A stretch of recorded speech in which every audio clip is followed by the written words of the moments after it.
Get yourself ready, it's about to go down. We got a new thing coming, got a new sound drum and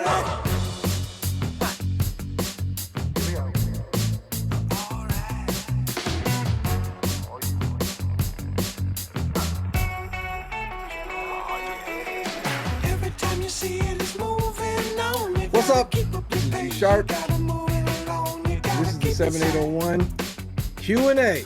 Live Q&A. This is the first time we've done it live. Hucky couldn't be here. Hucky's got a real job. So he couldn't be here. So and you can see there's a green screen behind me, which means that I'm not on Zoom. I haven't figured out how to set up my green screen on YouTube yet because I didn't have time. I didn't have time to do it today. But we're going anyway. And again, this is the Q&A, the first live broadcast for the 7801 with me, G Sharp. And the reason why I wanted to do this is because ever since I first met Prince, people have always asked me questions that I really didn't want to, and this was long before I signed any kind of NDAs or any of that. It just never been my deal to tell stuff that I know he wouldn't want me to tell. And that includes other people in his camp as well. So, but I've always been that guy who was, I was always like, okay, here's the screen, right? Here's Prince. Something's going on. Or, yeah, no kidding, DJ Cowboy, that's my dude. So, like going all the way back to Purple Rain and moving forward, because I met Brown Mark first and that automatically threw me in the mix, and he was working with me on a record and stuff like that, that threw me in the mix. And because of that, that immediately threw me in front of stuff that I probably wasn't really meant to see or be a part of, right? So let me give you an example. A lot of times, stuff that you guys all saw on television and all of that, here was Prince or here was the revolution or whatever, and not everything, but a few things.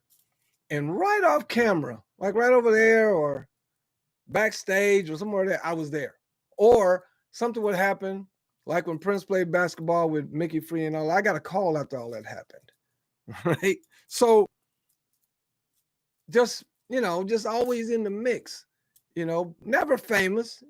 Everybody knows I wanted to be. Every musician wants to be famous.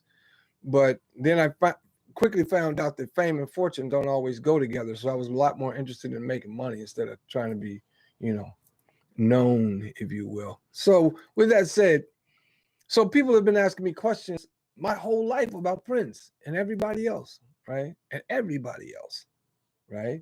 I even had, it's funny because DJ Cowboy's on here. I've had people in the past ask me, what's DJ Cowboy like?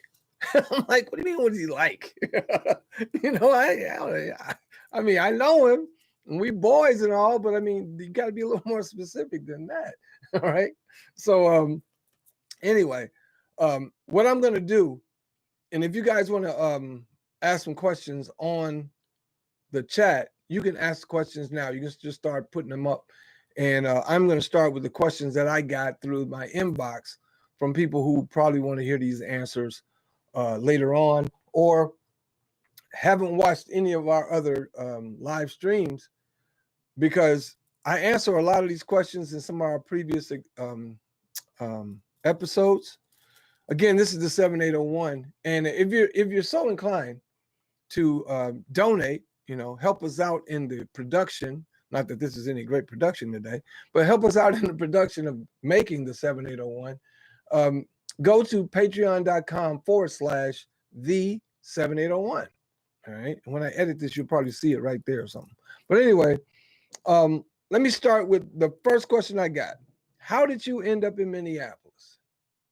Again, I kind of covered that before, but I'm not going to say that after every question. I'm going to assume that you haven't seen it, which is why you asked the question. So, how did you end up in Minneapolis? Well, I always said I wanted to come here.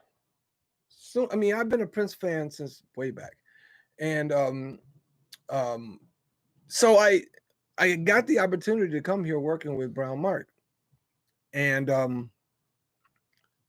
I came here first time I'd ever been here, and we hung out.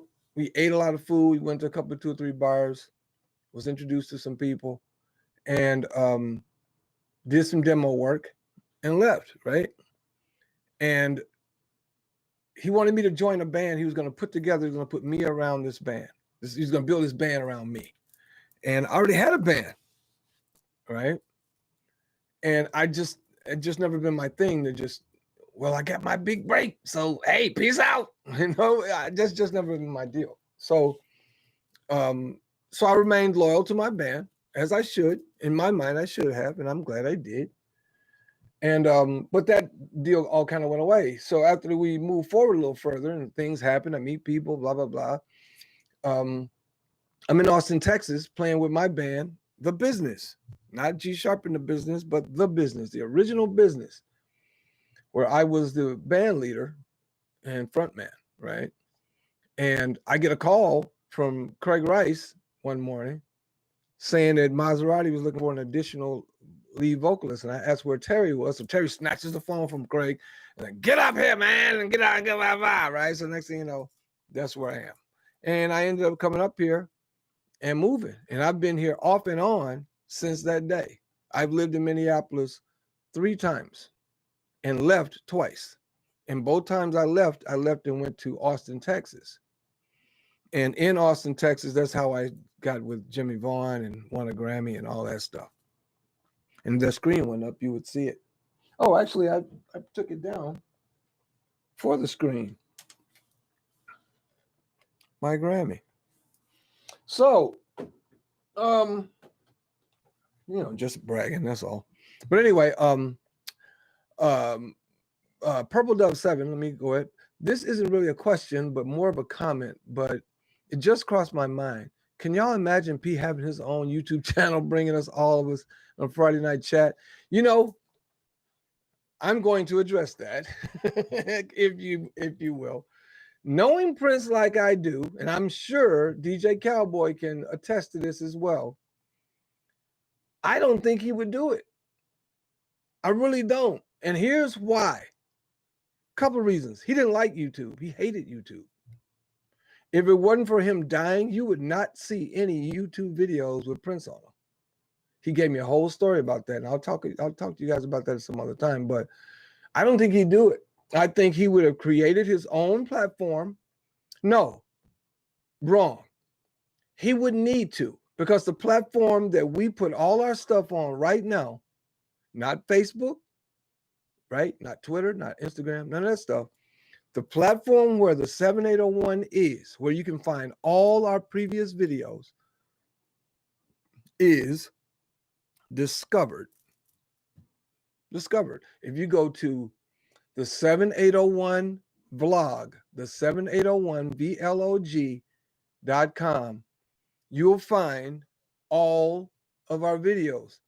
And it's on a platform called discovered.tv. I suggest you go check it out. Here's why. Because it is not like YouTube. It's video centric, but it's not like YouTube.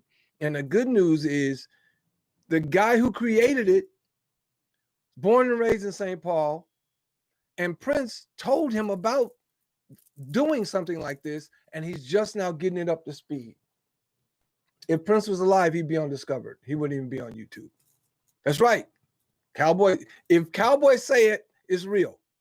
Right? If Cowboys say it, it's real. Right? Because I don't want y'all to ever think that just because the first time you saw DJ Cowboy was on Graffiti Bridge, don't think he was just some just showed up cat. Okay. We all been around this game a long time. Absolutely. So yeah, I don't think he'd be here bringing nothing on YouTube. I don't think he'd be doing it. I could have done this live on Discovered, but because Discovered's such a brand new platform, I didn't want anything to be glitchy at all, right? Exactly. Yeah, that's right. DJ Cowboy. We go a long way back. We go a long way back. Right. So anyway, yeah, so that was that. Now, I ended up here because when Maserati called me, I, took the gig. But I wrestled with that because I was leaving my band in Austin. So I went to my guys and I told them, yo, man, because I was the band leader, but my second in command was Mr. Hayes, Morris Hayes from Prince Camp as well. And Morris was in the band with me. We had been in bands together since college, right? So just about everything that we've done, we did it moving the same direction, right? So I went to Morris. I said, yo, man, Maserati wants me to come there. He said, what do you mean? What's the question? I said, man, I don't like just pulling up, leaving my cats. He said, look, man, I know how you do. You've been doing it this way your whole life. I know that if you go to Minneapolis and you get in Maserati, if there's any way that any of us can get pulled up, I know that's how you do. So go and do what you need to do. And you know how Morris is, man, go with God. Right? So that's what I did. I moved up here and I've been here off and on since 87, I think, maybe something like that. So I've been here a long time off and on. Every time I leave, they pull me back in. So anyway, next question. When did you first become a Prince fan? Whoa. To be perfectly honest, I didn't become a Prince fan immediately. Being a musician, we always, tried to find what we didn't like about an artist so we can be better at it. See, the band I was in at the time, Fingerprint, the first band I was ever in, we did a lot of Prince music over time, but when we first started, we never tried to compete with the local artists in town. We never did. We tried to compete with people like Prince. So when Prince first came out, I was in college, right? So I wasn't really in a band. I was just in college. And, I liked what I liked. As a matter of fact, at first, the first time I heard Prince music, I heard Bambi, because I've always been into rock music. So I heard Bambi. I don't know where I was when I heard it, but I was like, wow, that's cool. I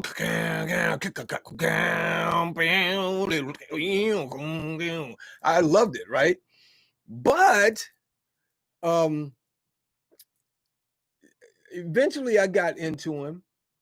I just thought he was weird, man. Because, when Prince came out, don't forget, brothers wasn't trying to wear no drawers on stage. You know what I mean? Them leopard panties and shit. That's just not how it went down, right? So, but by the time he got really popular, every band in the country, every dude in the country was wearing Jerry curls and, the little skinny mustaches and all kinds of androgynous looking shit. So, yeah. So, when my band started cooking, we started cooking hard, man, because we were trying to compete. We weren't trying to just be fans. We were trying to compete. Yeah, Marla, man, look, my band Fingerprint did a video, music video, didn't have no deal, no nothing. Did a video called Under the Streetlight. If you check my page, you'll probably find something about it. But anyway, Marla said Fingerprint was the best band in Memphis. My favorite cover was Don't Disturb This Groove. We used to kill it, right? We did a video. Marla was in it. Man, she was a little cutie. Man, woo, y'all ain't ready. But anyway, she's still a cutie. Cute as hell. So yeah, so we were into him, and we didn't get really, really into him until maybe the second album, right? And then when Purple Rain busted out, oh man, oh my God, it was off the chain. I remember our whole band got together, got dressed up, and all our gear, like we're getting ready to go on stage just to go to the movie theater to watch Purple Rain. And everybody in there was wearing that kind of stuff. Everybody, women walking around in lingerie, you know, the whole deal. It was crazy at the movie theater. I knew then Prince has a hold on us, man. We up in here with all our gear on, our Jerry curl all dripping, right? And we, you know, and then after we watched the movie, we had a gig that night and we went and choked some people out after watching that, man. And I'll never forget in college, I told Jelly Bean this about, I don't know, maybe 15 years ago. I told Jelly, first time I was kind of hanging out with him. I know, right? I was hanging out and was talking to Jelly. And you remember on the Times first album when they're standing with their backs against the wall like that? And, you know, Jelly had this kind of interesting patterned smoking jacket, kind of tuxedo top deal going on. I had that exact jacket in college. I remember telling Jelly, I said, Jelly, man, I had that same shit. I had it. He said, you didn't steal mine, did you? I said, nah, because me and Jelly were about the same size for a long time. And then Jelly gained a lot of weight, and now he's skinny again. So he rides a bicycle 5 miles a day. I said, good, man, because I'm eating fried chicken 5 miles a day. I ain't trying to. So anyway, so that's how I ended up in Minneapolis, and that's how I became a Prince fan from just being in a band and watching how crazy talented this cat was. Because he was just a little bit older than us, right? So all of a sudden, you know, yeah, Ragstock. No shit. That's where he probably got it from. That's probably where he got it from, because I got mine from a used tuxedo shop.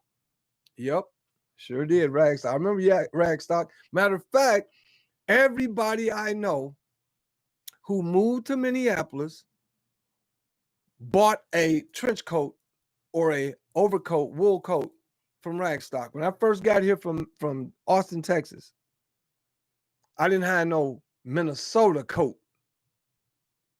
I had a Texas wintertime coat. Bad call. I'm telling you, if you're not from here, take this on great advice. Buy your winter coat when you get here. Let me say that again for the people in the cheap seats. Buy your winter coat when you get here. Do not, yeah, the suits too. Do not buy no winter coat in Memphis or in Florida and come up here thinking you're going to be straight. I'm telling you, trust me when I tell you this. Buy your winter coat when you get here. Let somebody who lives here tell you where to go and get your coat. All right, so yeah, we got our coats from Ragstock, and big wool, you know, trenches and stuff. Yep, sure did. Now, next question. Did you ever get mad at Prince?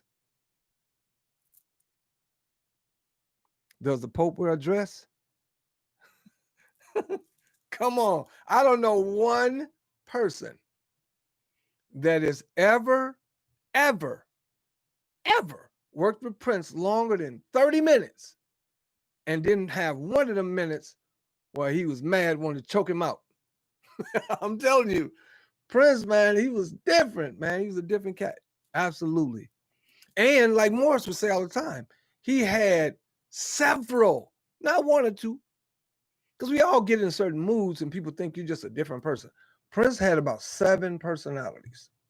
And depending on which one, you had to learn before you walk up on him, okay, which Prince is this today? Oh, and you got to be paying a close attention because he'll flip personalities on you in mid-sentence. So anyway, yeah, got mad at him all the time. All the time. And typically it was about, because, you know, my band was Carmen Electra's band when he took her on the road. That was my band. And every day I'd be mad about something. He used to come down. I'll tell you one of the times I really got mad though. When he asked me to put a band together for Glam Slam. All right. So I put the band together. We're playing at Glam Slam. He's loving it. He's digging it. He's coming to our rehearsal. He's jumping up and down. But when first time he really made me mad was This band was cooking. It was cooking. And out of nowhere, he brings this chick out of somewhere, New York or something. I'm like, what? Some girl, she was kind of, I think she was Puerto Rican. She was beautiful. Don't get me wrong. She was beautiful. She was fine. Like Lenny, DJ Cowboy, you know Lenny, right? Used to play guitar with Maserati for a minute. Lenny said she was fun as the hair on a toad frog's green ass. That's how fine she was. She was fine, right? But she had an attitude because she knew that Prince liked her. So she would always act all funny and mess stuff up, and she couldn't sing. It was all kind of jacked up. Finally, I go to Prince and said, man, why are you putting this girl in my band? Is my band not good enough without her? No, she's just one of my new talents. And I'm like, I said, dude, right? So finally I said, look, if you want a female singer to be in our band, why don't you let me put Margaret in our band? Oh, you can work with Margie? I said, yeah, dude. Okay. So he put Margaret in the band. Then he pissed Margaret off because he makes Margaret a backup singer for Carmen.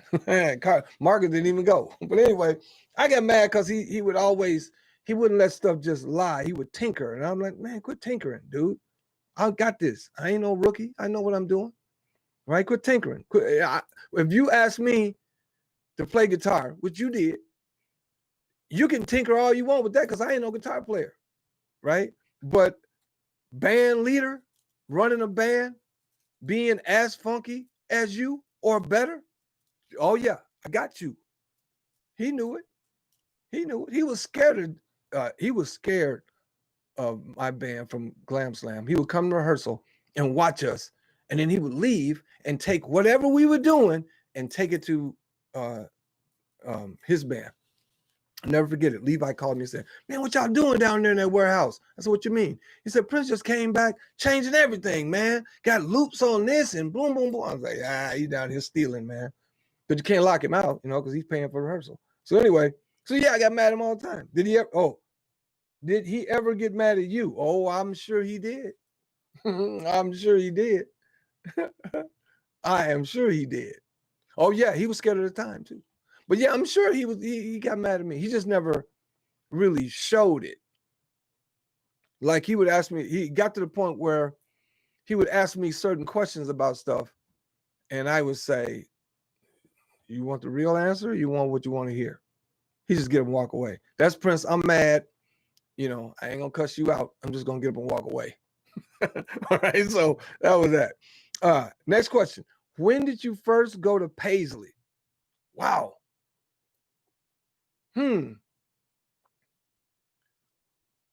I will have to say, the first time I went to Paisley, I don't know the exact date,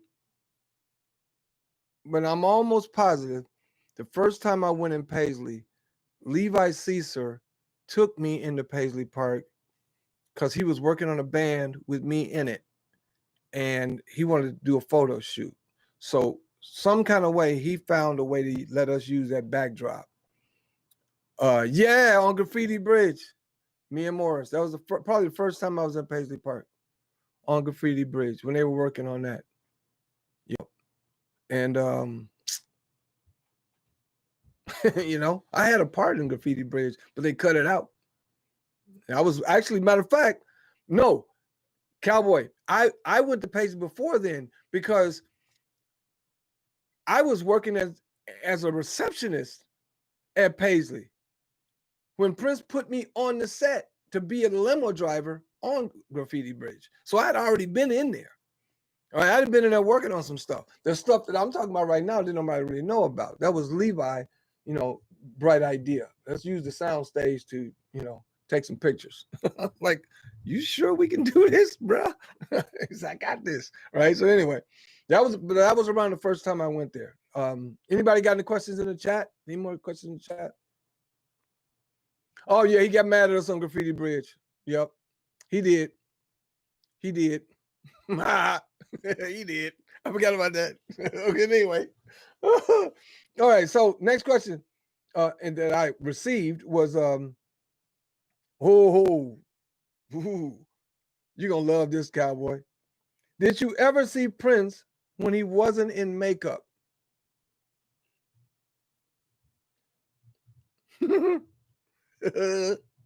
Yes. Yes.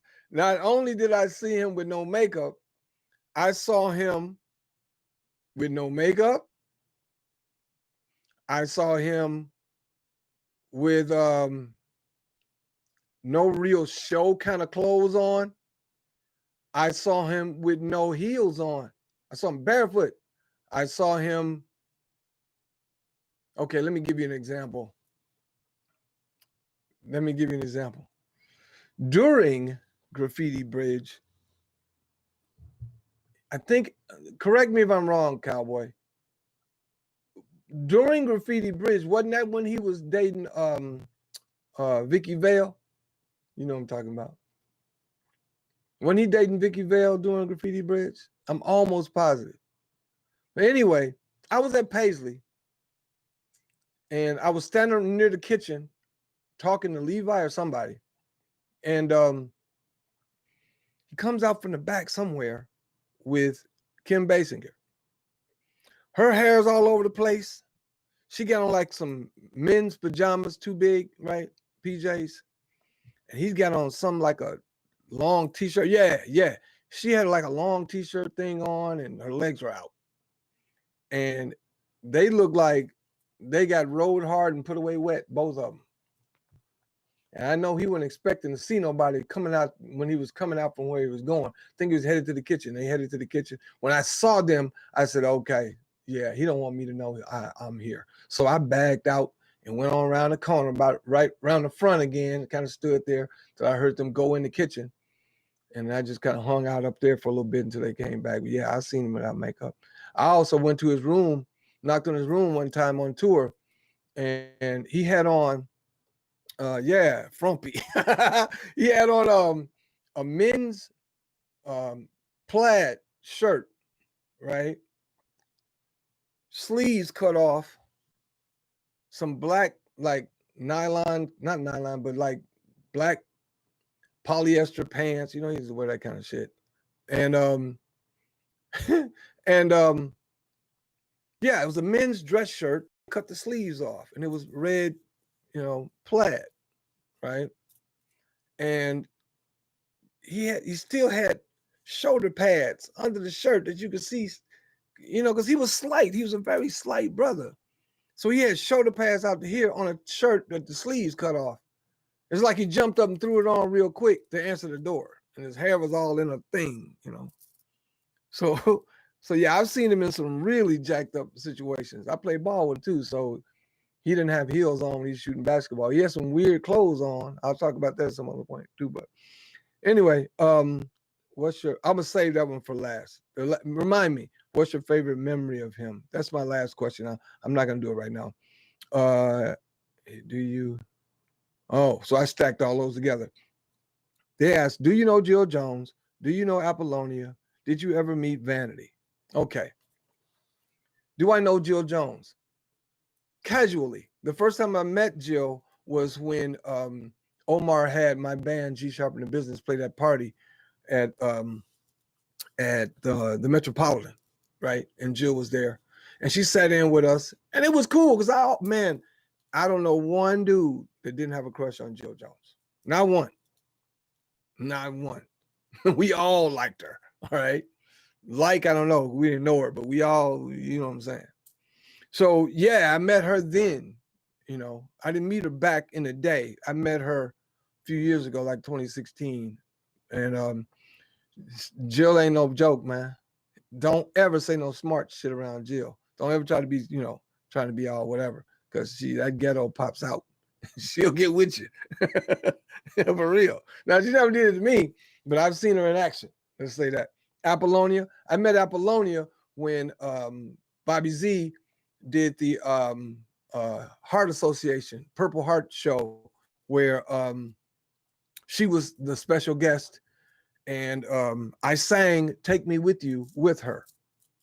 Yeah, I know, right? For he's a jolly good fellow, for he's a jolly. Yeah, that was cool. to actually sing the song that he did the duet with her. There's only been one other time that was that surreal for me. Two other times. Well, we'll talk about this some other time. But anyway, Apollonia. Yes, I did. Jill Jones. Yes. Did you ever meet Vanity? Once. Once. And I'll tell you when I met her. I met her at Motown. I was in LA, either living there, I forget the exact time. Because sometimes memories get all screwy in your head. And I met her. I literally bumped into her at Motown because she had a deal with Motown. And I was up there in the office talking to Carrie Ashby Gordy, who was Barry Gordy's son, right? And I backed into her accidentally. She was coming out of the elevator and I was leaving, and I'm talking, all right, man, all right, I'm out. And elevator opens up and she bumps into me. Now get this shit. Woo, y'all ain't ready for what I'm about to say. Vanity comes out of the elevator, bumps into me. Oh, I'm sorry, sweetheart, blah, blah, blah, you know, a little voice. She's little. She was really little, right? But she had a white fur coat. I don't know if it was mink, fox, or I don't know what it was. Sable, chinchilla, I don't know what it was, but she had a white coat on and shoes.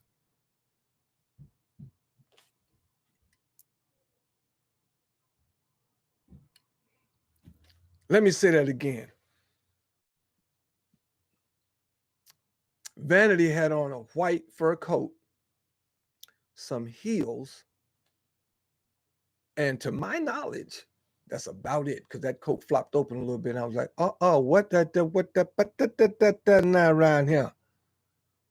Flash, just a real quick. And that's all, player. Woo, Jesus. Her skin tone was flawless. She was one of the most beautiful women I have ever seen. And I know I sound like Hyman Roth not Hyman Roth, but Sam Waltz from The Godfather. She was a beautiful woman. She was the most beautiful woman in the world, and I've seen them all. All right? She was crazy. She had Prince by the nose from day one. I can already tell. And when he and her fell out about the whole Purple Rain thing, I don't think he ever got over that. I really don't. So just keeping it real, I don't think he ever got over it. So, moving forward. Do you know Terry and Jimmy? Yes. I know Terry better than I know Jim. I met Jimmy briefly a few times back in the day. Terry used to come to bunkers all the time.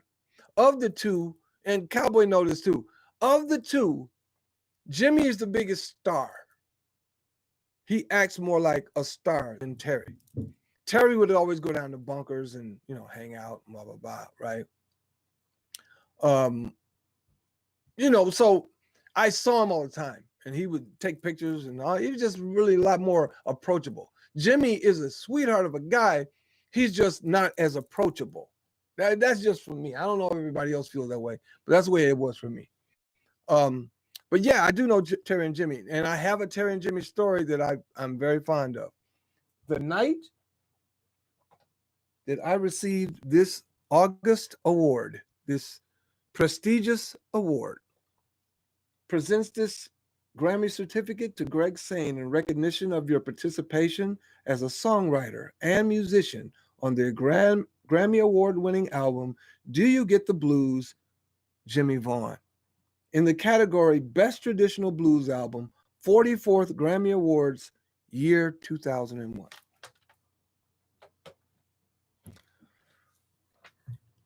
As soon as that award was handed out, yeah, that's right. You and Jimmy were DJs. I forgot about that. Jimmy sure was. He was a DJ first. When they handed the award out, right, we went up on stage, took the thing. Jimmy talked for like a half a second. And David Foster presented it to us with Oleta Adams. Yolanda Adams. No, Oleta Adams, the tall sister that sings gospel. That's Oleta, right?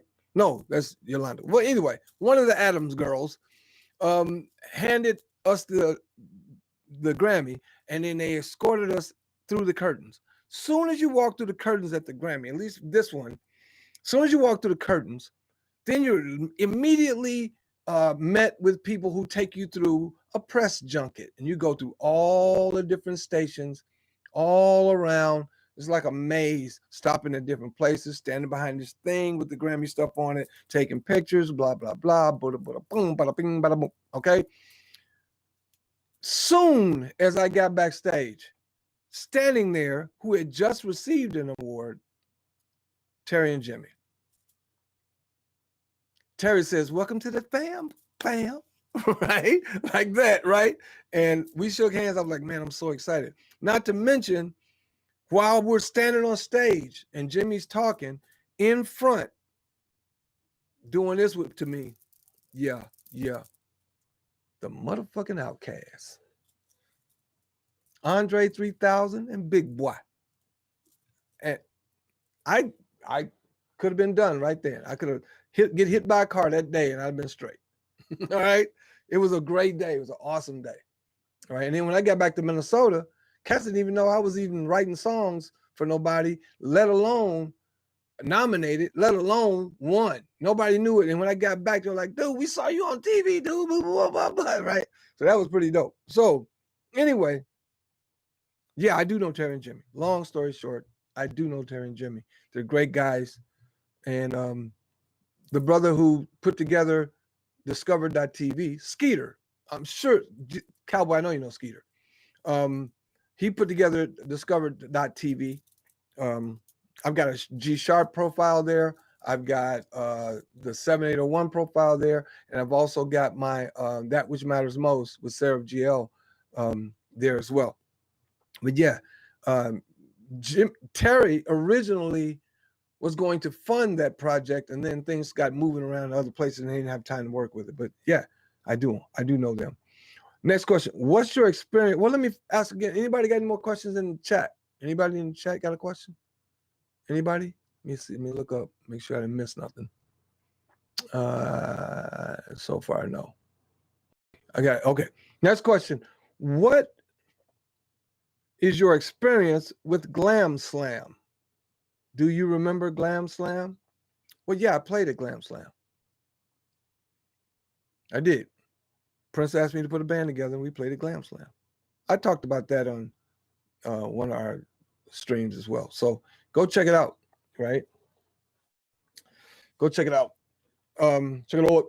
Where you came for this, you look at all our videos right there, right? All right. Now, any juicy gossip? Of course. Of course. Of course. I got some juicy gossip. Cowboy got some juicy gossip. Everybody who ever stood around Prince longer than an hour and a half got some juicy gossip. Am I going to give it? No. Even if I just wouldn't. Even if TMZ knocked on my door right now and said, we'll give you $100 grand well, no, I wouldn't do it. They came to me and said, I heard you know about X, right? Yeah, Hucky know. It's two people for certain they know where all the bodies are buried. That's the way I like to put it. Hucky. In a later time, Aaron, tall, bald-headed white guy who was his security. Aaron, because he was always with him. And one of the guys who I'm going to have on the show here really soon, we're trying to get the scheduling together, Robbie Pastor. Absolutely. I want to get DJ Cowboy on too. Cowboy, holler at me, man. I want to get you on the show because I want people to know who you really are. I want them to know the DJ Cowboy they don't know, and how you got the Cowboy moniker, what you did with Prince when nobody saw it. I want the juice, bro. Now you don't have to tell no stuff that you don't want to tell, but I'm gonna be pushing you. So anyway, holler at me. So anyway, yeah, of course I got juicy gossip.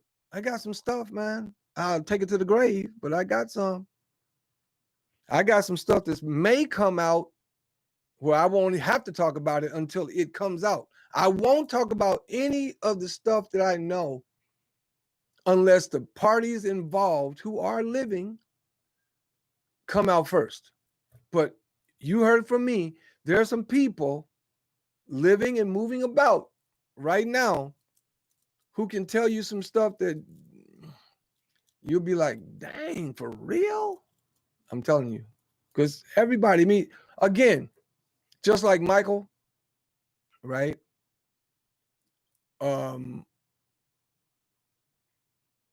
Just like Michael Jackson, just like Madonna, just like anybody on that level, when they die, that's when the stuff starts coming out. It takes a while, but that's when the stuff starts coming out because we just don't do that, right?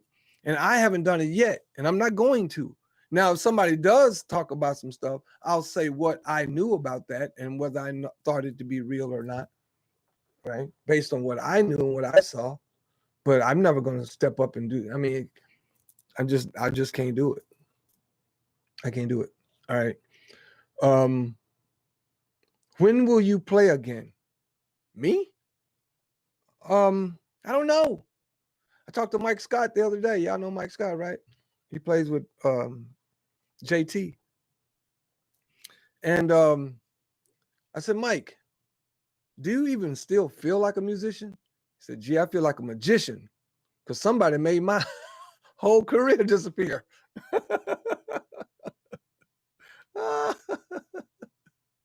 Oh, he said somebody made my whole career disappear.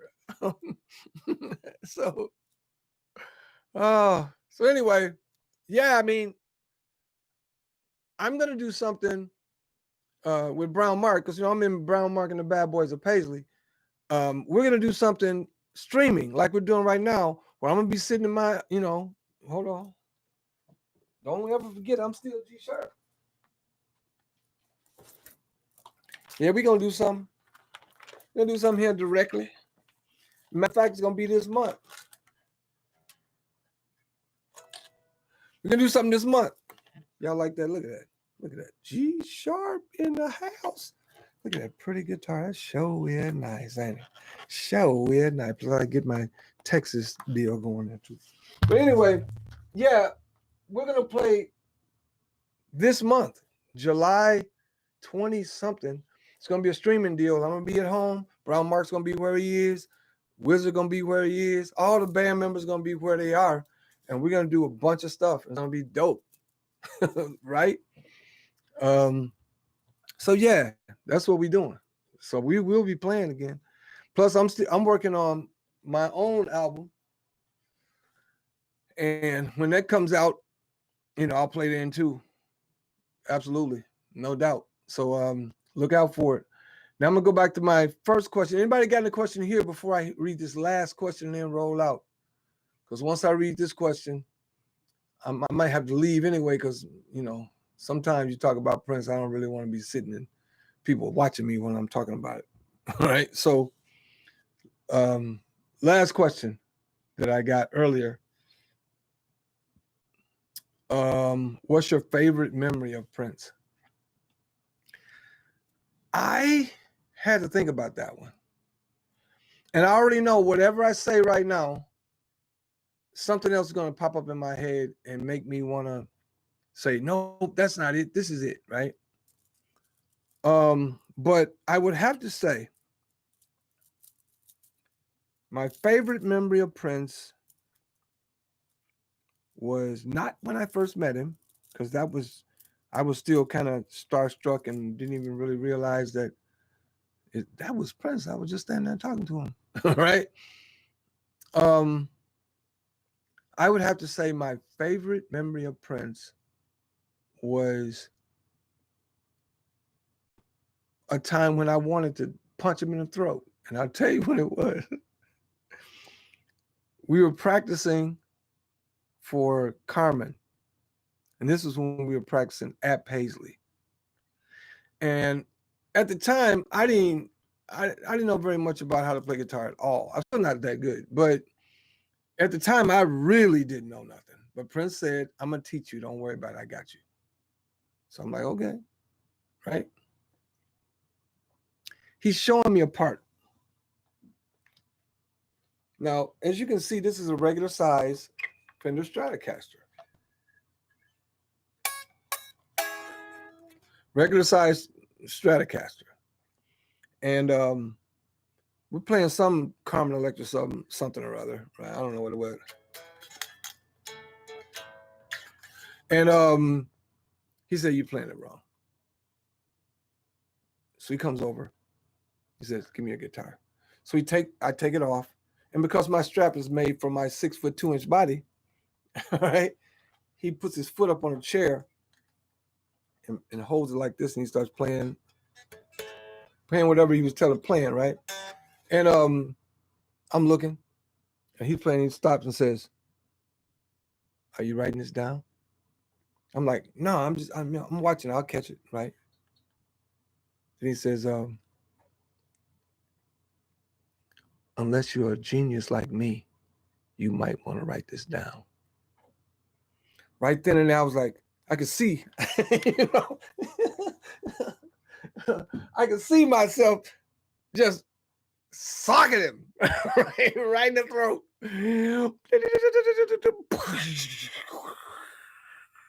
Yo, mother. You know, I could see it, right? But of course, I didn't hit him. We didn't fight or nothing. But that was probably one of my favorite memories, because that was Prince's way of saying, "You got to get this right, bro. You got to get this right. I'm depending on you to get this right, because your part is part of the song," right?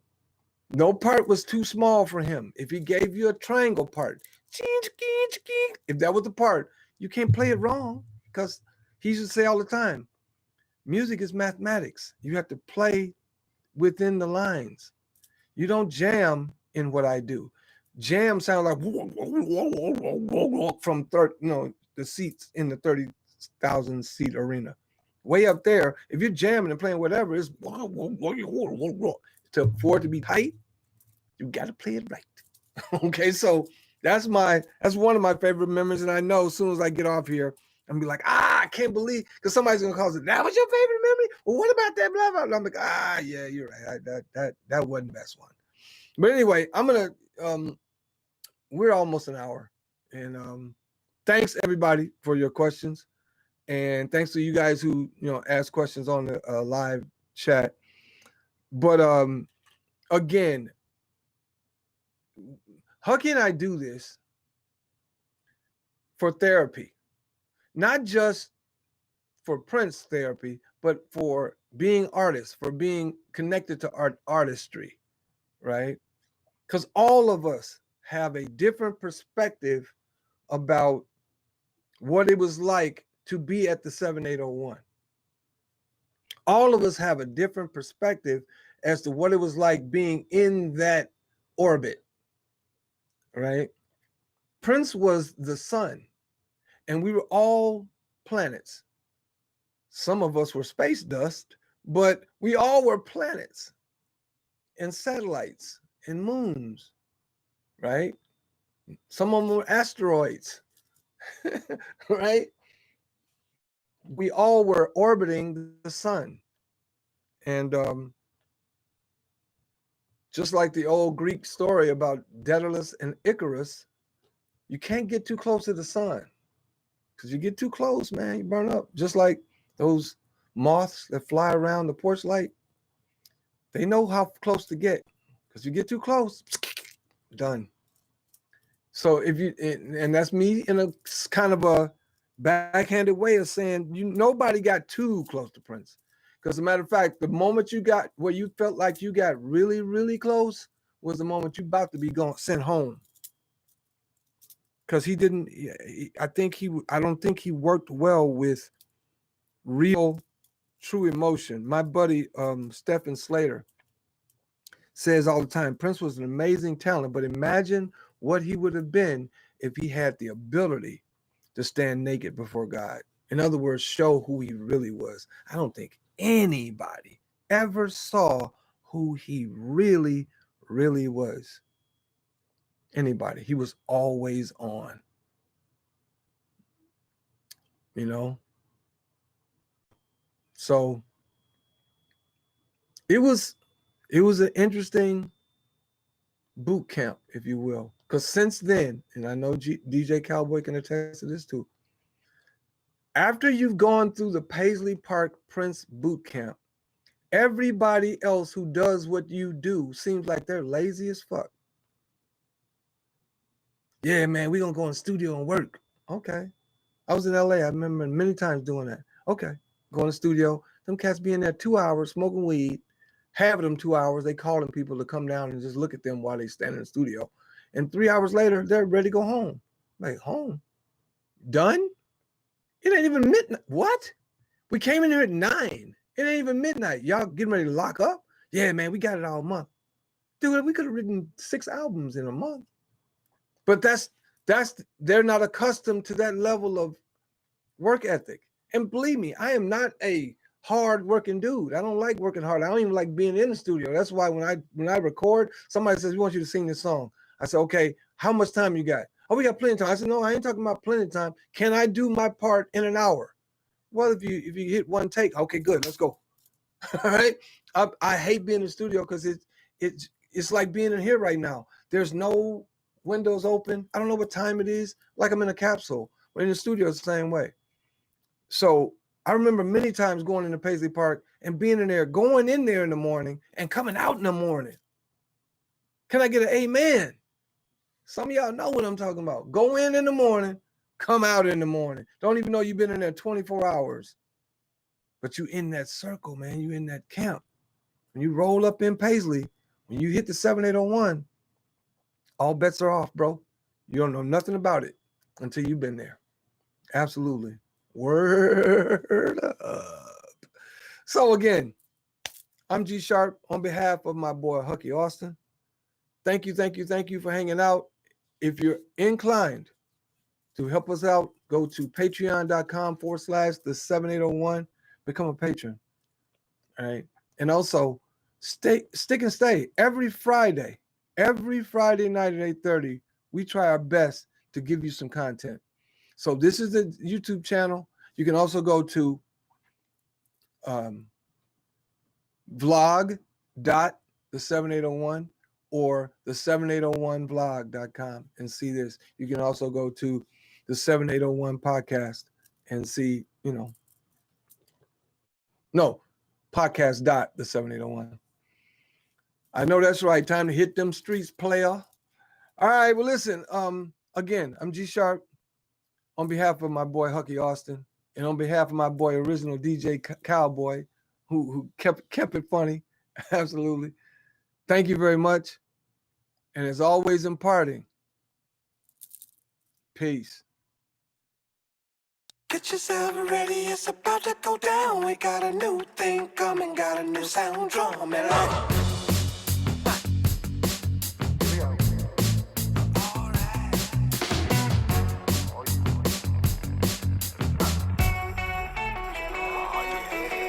Every time you see it, it's moving on. You gotta keep up your pace, you gotta move it along, you gotta keep inside. Ooh, ooh, and everyone is talking 'cause always